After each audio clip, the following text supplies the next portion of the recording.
Okay, let's talk about those moments. You know the ones I mean, where maybe you snap at someone you care about over something totally small. Oh, yeah. Or you just find yourself, like, scrolling on your phone. You meant to check one thing, and suddenly an hour's gone by. Exactly. Or you say that sharp thing, that cutting remark, and instantly you feel that twist in your gut, that regret. And the question just lands, doesn't it? Right there inside you. Why did I do that? Yeah, I know better than that. That wasn't really me. It feels like something else was driving. It's such a common feeling, isn't it? That unsettling sense of being pulled along by something you didn't consciously kick off, a reaction that just happens. Uh-huh.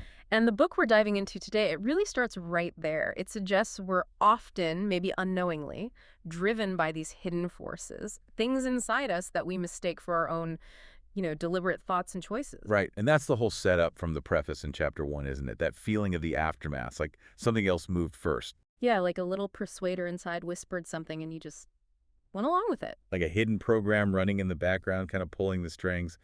You think you're choosing, you think it's your free will, but maybe not entirely. Maybe you're reacting to these deeper currents you're not even aware of. And the book makes a really important point early on, What's that? that a lot of our suffering isn't just from not knowing what's influencing us. Sometimes it's even worse. It's the pain of knowing. Oh, right.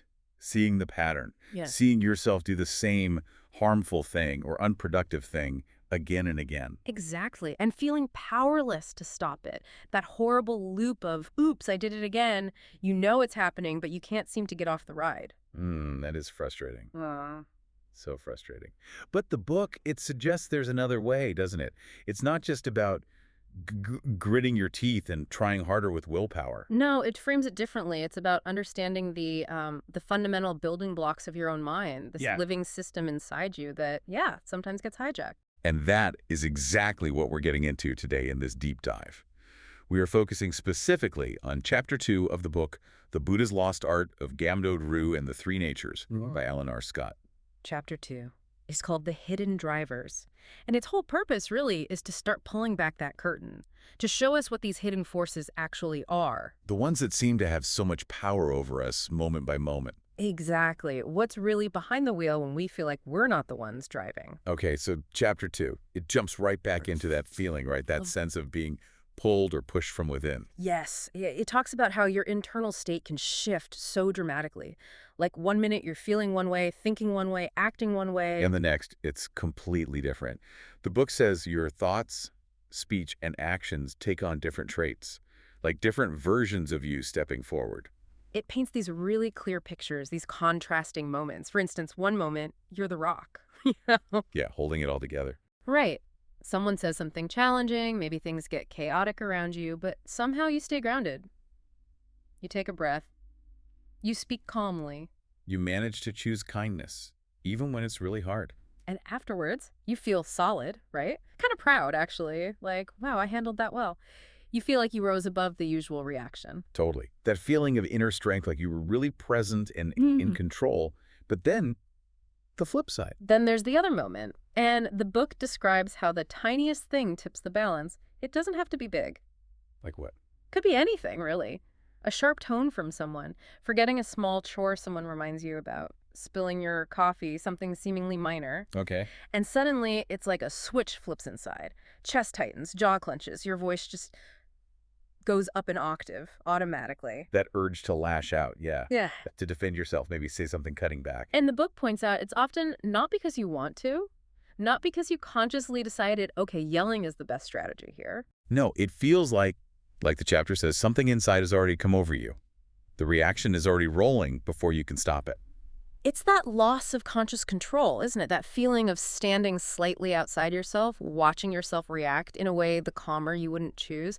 It feels, well, involuntary. Yeah, a pure reaction, not a thoughtful response. Okay, so that's the contrast. The rock versus the storm, maybe? Something like that. But then the book highlights a third kind of moment. This one's quieter, less explosive maybe, but really common for a lot of us. Okay, what's the third one? It calls them the blank moments, the drifting moments. It's not about anger or conflict. It's more like inertia. Ah, I think I know where this is going. Yeah. Your mind just sort of slips out the back door, as the book puts it. You grab your phone, just for a second, right? Just to check one notification. Famous last words. And then you're scrolling, refreshing, scrolling some more. Or you tell yourself, okay, I'll get up off the couch in 5 minutes. I'll start that project soon. But the minutes just melt away. An hour goes by, maybe more. You start to feel stiff, your back hurts from sitting. And that hour, it's just gone. And you weren't really present for it. You weren't engaging with anything meaningful. Just filling time. Not really doing harm, maybe, but definitely not doing any good either. Like the book says, nothing moves forward. Exactly. That feeling of being stuck. Comfortable, maybe. Sometimes uncomfortably numb, but definitely stuck. No real progress, no creativity flowing, just treading water. The scroll hole. Procrastination station. The land of I'll do it later. We all know it. We do. And here's the crucial point Chapter 2 makes. These shifts, these different ways of being, the solid rock, the lashing storm, the drifting cloud, they aren't just random moods. They're not just personality quirks. Okay. The book states it really clearly. They fall into 3 clear patterns, 3 types of energy, you could say, that influence how you think, speak, and act. 3 patterns. Okay, this feels like where we get to the core of it. The hidden driver. This is it. This is the big reveal of Chapter 2. The book introduces these underlying forces, the things pulling the strings, as the 3 natures. The 3 natures. Yes. And it gives them these ancient names that have been recognized in wisdom traditions for, well, centuries. Let's really unpack how the book describes each one. Yeah, let's do that. What's the first one? So the first nature described is the one the book calls the kind one, or you could say the good nature. This is the energy that's all about growth, about harmony, about well-being. Okay, the positive one. Right. And in the specific tradition the book draws heavily from Buddhism, this energy has a name, Kusala Dhamma. Kusala Dhamma. The good nature. What does it look like? What are its traits? The book describes it really beautifully. When this nature is guiding you, it's the part of you that genuinely wants to lift others up. It wants to contribute something positive. It's the part that finds the courage to tell the truth even when it's hard, choosing honesty over the easy way out. That takes strength sometimes. It does. And crucially, it's the part that holds back when you're tempted to lash out. It finds that pause, that moment of restraint, and chooses patience or compassion instead of aggression. So it embodies those qualities we usually think of as virtuous: kindness, honesty, patience, generosity. Exactly. All the wholesome, constructive impulses. And when that nature, this Kusala Dhamma, is the one in the driver's seat, what's the result? What's the impact on your life? Well, the book is pretty direct about this. It says, basically, life works better. Okay. How so? Think about it. When you're acting from that place, kindness, truth, restraint %, your interactions just tend to go more smoothly, don't they? You feel lighter inside. Yeah, less baggage, less cleanup needed afterwards. Right. Less regret, less conflict hanging over you. Yeah. And the book says people respond to you differently. They feel safer, more respected. They're drawn to that positive energy. Makes sense. And maybe most importantly, you feel good about who you are. Your actions line up with your deeper values. It creates this inner alignment. So you're not just doing good things, you feel good doing them, and it creates good results around you. Precisely. And the book emphasizes that acting from this nature is how you build something meaningful, is how you create good relationships, fulfilling work, inner peace. Essentially, the kind of life you'll be proud to grow old with. Wow, that's a powerful outcome. It's the foundation for a genuinely good life, it sounds like. That's exactly how it's presented. And importantly, the book stresses this isn't some external force you have to import. It's described as a natural potential, a part of you. An inherent energy within us. Yes, not some kind of imposed rule book, but a natural capacity for well-being that's already there, waiting to be nurtured. Okay, so that's nature one, the kind one, Kusala Dhamma, the force for good, for growth. But there are 3. So what's the second one? I'm guessing it's the flip side. You guessed right. The book calls the second nature the other side, or simply the bad nature. This is the energy tied to harm, conflict, negativity, destruction. Okay, the shadow side. Exactly. And its name in the Buddhist context is Akusala Dhamma. This is the driver behind those moments we started with, the snapping, the regretting, the causing harm. Kusala Dhamma. So what are its characteristics? How does it show up? Well, it's basically the direct opposite of the good nature. This is the part of you that's fundamentally self-centered. It doesn't care who gets hurt as long as it wins. Oof. Win at all costs. That's pretty much. It's the part that's willing to bend the truth, twist facts, or just plain lie to get ahead or avoid blame. It's that immediate impulse to snap back when you feel attacked or criticized. The knee-jerk reaction. Absolutely. And it's the voice inside that knows exactly what to say to wound someone. It says what cuts deepest. It's fueled by things like anger, greed, fear, jealousy, ignorance, all the stuff that creates suffering for you and for others. Right. The drivers of negativity and the impact. When this nature, Akusala Dhamma, takes the wheel, what does life look like then? The book paints a pretty stark picture. When this one is leading, everything gets harder. Well, if you're operating from a place of wanting to win, or being deceitful, or just snapping at people, every conversation becomes a potential minefield, right? Yeah. Tense. Defensive. Conversations turn tense. Yeah. Exactly. Work can feel like a constant battle, always fighting against people or situations. And internally, you end your day exhausted and full of resentment. Drained by all the negativity. Completely drained. Because this nature doesn't build anything positive. It just creates friction, conflict, bad feelings. And the book adds, people feel it. They pull back. Ah. So it isolates you too. It does. People sense that abrasive or harmful energy, and they naturally create distance. It damages relationships, creates mistrust. It actively repels the good stuff. So it creates this cycle of struggle, both inside you and in your environment. Yes. And there's a really potent warning in the chapter about this one. What is it? It says the more you let it drive, the more it becomes your default. Ooh, like building a habit. Exactly. Every time you let Akusala Dhamma win that internal tug of war, you make it stronger. You carve that pathway deeper in your mind. It becomes easier and easier for it to take over next time. So you're not just having a bad moment, you're actually building a tendency. You're building, as the book puts it, a future full of friction and regret. Not necessarily through one big disaster, but moment by moment, harsh word by harsh word, selfish action by selfish action. Wow. Building a future full of friction and regret? That really lands. It shows how these moment-to-moment states shape the whole trajectory. It's about the momentum, absolutely. Which way are you tilting the scales? Okay, so we have Kusala Dhamma, building, meaning feeling lighter, and Akusala Dhamma, creating friction, regret, exhaustion. What's the third one? It's called the one that doesn't shout or sting, or the stagnant nature, Abhyakata Dhamma. Abhikara Dhamma, yeah. This one sounds quieter, less obviously destructive than the bad nature, maybe. It is quieter, and that's precisely why the book suggests it might be the most insidious of the three. Its damage isn't loud and fiery, it's slow and corrosive. How does it work? What does it do? Its main characteristic is inertia, stillness, a lack of positive or negative action. It's the nature that quietly wastes your life. Wastes your life. How? It's the master of delay. It whispers, not now, do it later, maybe tomorrow. It keeps you drifting, just passively consuming things, information, entertainment, instead of actively creating or engaging. The path of least resistance. Exactly. It lulls you with comforts and distractions. It makes ease seem like wisdom. It frames procrastination as being prudent or careful. Oh, I need to think about this more, when really you're just avoiding the effort.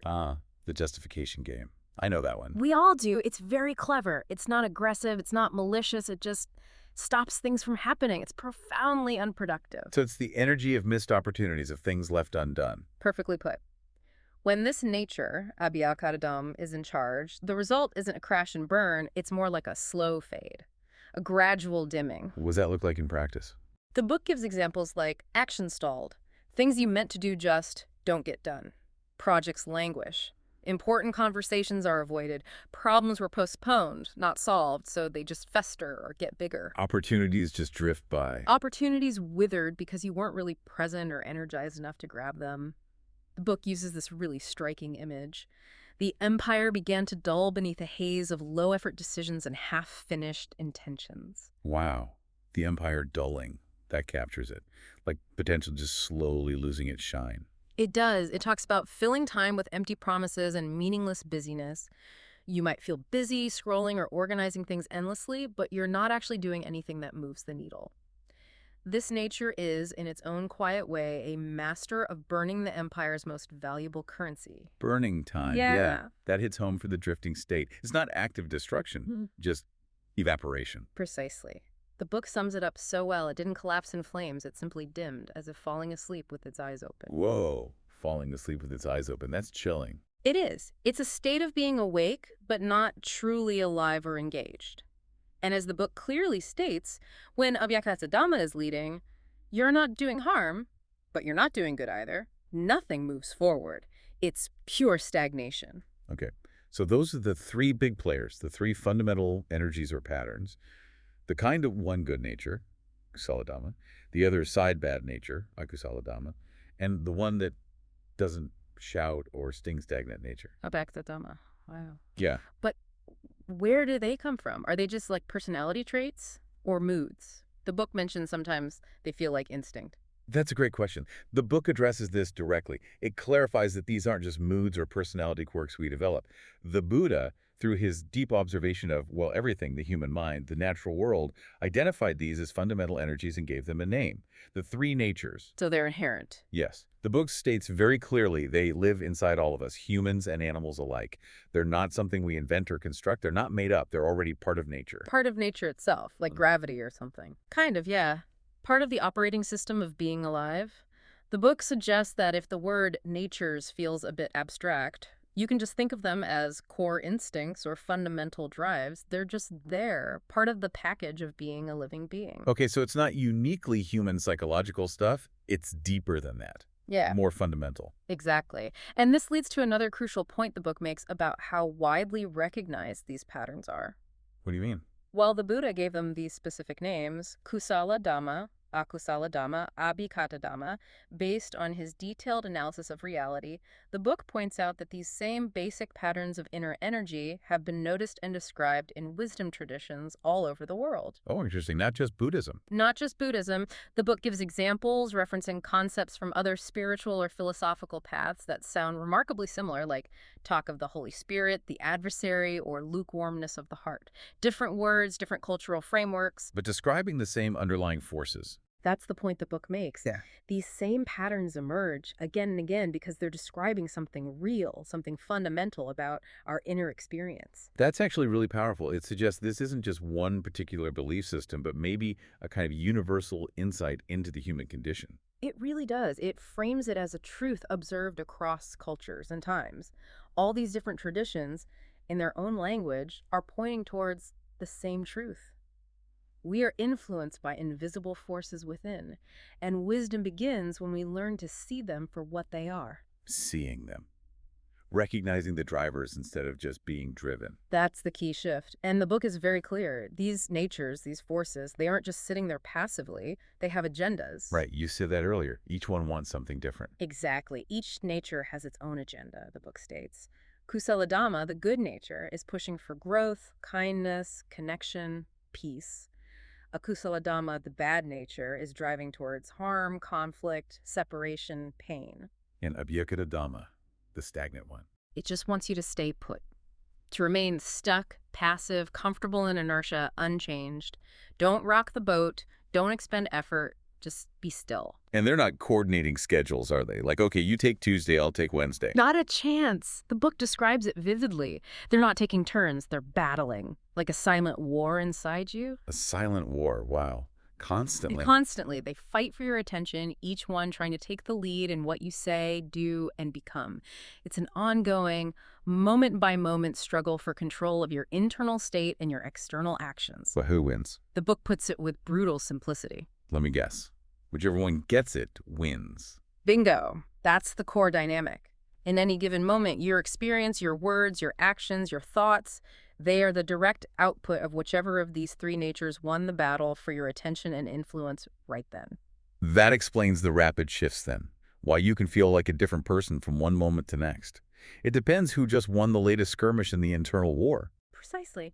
And to make this really concrete, really easy to grasp, the book introduces a fantastic analogy right near the end of the chapter. An analogy. Okay, I like analogies. It asks you to think of these three natures as three portable chargers in front of you. Okay, like power banks. Got it. Exactly. Three power banks. Okay. One for the good nature, one for the bad nature, one for the stagnant nature. Okay. And here's the key. The more you plug into one, the stronger it becomes. So every time I act out of anger, every time I snap. You're plugging into the Akusala Dhamma charger. You're giving it more juice, making it more powerful for the next time. And every time I manage to be patient or kind or tell the truth when it's hard. You're plugging into the Kusala Dhamma charger. You're boosting its power. And when I just zone out, procrastinate, scroll endlessly. You're charging up Abhikata Dhamma, strengthening the force of inertia and stagnation within you. That's incredibly clear and kind of sobering. Our moment-by-moment choices are literally powering up these different forces inside us. That's the metaphor, yes. You're Yeah. constantly choosing which battery to charge. And the book does give a little teaser saying something about what happens when it's fully charged. And then it says, we'll get into that later.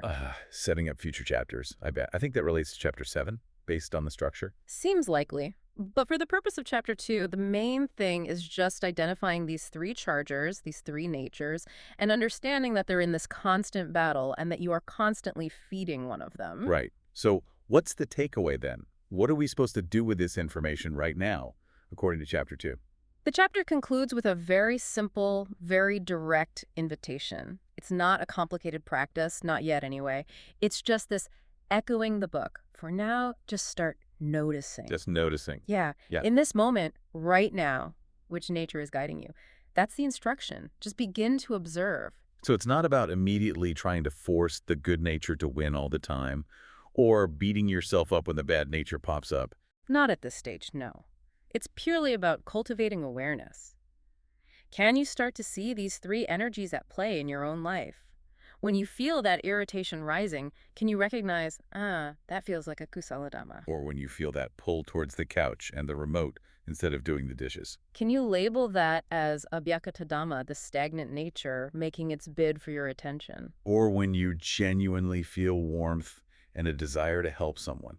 Can you see kusala dhamma, the good nature, shining through? It's about developing the ability to just see these patterns, to recognize the flavor of the energy that's present. As it's happening. Or maybe right after it happens. Both, ideally, just Yeah. building that capacity for observation. Because as the book implies, this step, clearly seeing what is pulling your strings, is absolutely foundational. You can't change a pattern you don't even see. Yeah, you have to know what it is before you can do anything about it. If you think your anger is just who you are, it's different than seeing it as a kusala dhamma, an energy trying to take the lead. Exactly. It depersonalizes it slightly, doesn't it? Yeah. It shifts from I am angry to I am experiencing the energy of a kusala dhamma right now. And chapter 2 gives us the labels, the identification kit. These aren't just random states. They are manifestations of these three natures battling inside. Kusala dhamma, akusala dhamma, abhyakata dhamma. Recognizing them is like turning the lights on, like you said earlier, seeing what's actually in the room. Precisely. And that very act of seeing, the ability to just notice these different energies, it naturally brings up a really profound question, doesn't it? What question is that? Well, think about it. If you can observe these forces, the kind one, the harmful one, the stagnant one, if you can watch them battling for your attention, Yeah. doesn't that suggest that there's a part of you that isn't any of them? Like who is doing the noticing? Exactly. If you can witness the anger, akusala dhamma, or the kindness, kusala dhamma, or the drifting, abhyakata dhamma, then who is the you that's watching? You can't be entirely fused with the energy if you're able to observe it, right? Yeah, that's great. That makes sense. If I can see the anger, I am not just the anger. There's an awareness there that's separate from it. It raises that fundamental question of identity, you see. If these natures are forces acting through you, who are you? The one experiencing them, the one observing them. Wow. Okay, that's a big question to sit with after understanding these three natures. Mm-hmm. What does it mean for who I really am if I'm maybe the container, the space where this battle happens, but not the battle itself? It suggests there might be a core awareness, a presence, that isn't defined by whichever nature happens to be winning in the moment. A presence that maybe, just maybe, has the capacity for choice. Choice about which nature to align with, which charger to plug into. Potentially. It shifts the whole game from being helplessly tossed around by these forces to being the aware presence that perceives them. Okay, and that awareness, that sense of being the observer, the vessel for these energies, is that where the book goes next? That is exactly the theme of the next chapter. Chapter 3 delves right into this idea. Its title is I Am the Vessel. I am the vessel. Okay, so our next deep dive will unpack that. Explore what it means to be the vessel, the observer, in relation to these powerful three natures we've just identified. That's the plan. We'll explore what the book says about this observing self and how understanding that perspective is crucial for navigating these inner forces more consciously. Fantastic. I'm really looking forward to that. Because just identifying the drivers is huge, but understanding who I am in relation to them feels like the next critical piece. It definitely is. We look forward to exploring it with you then.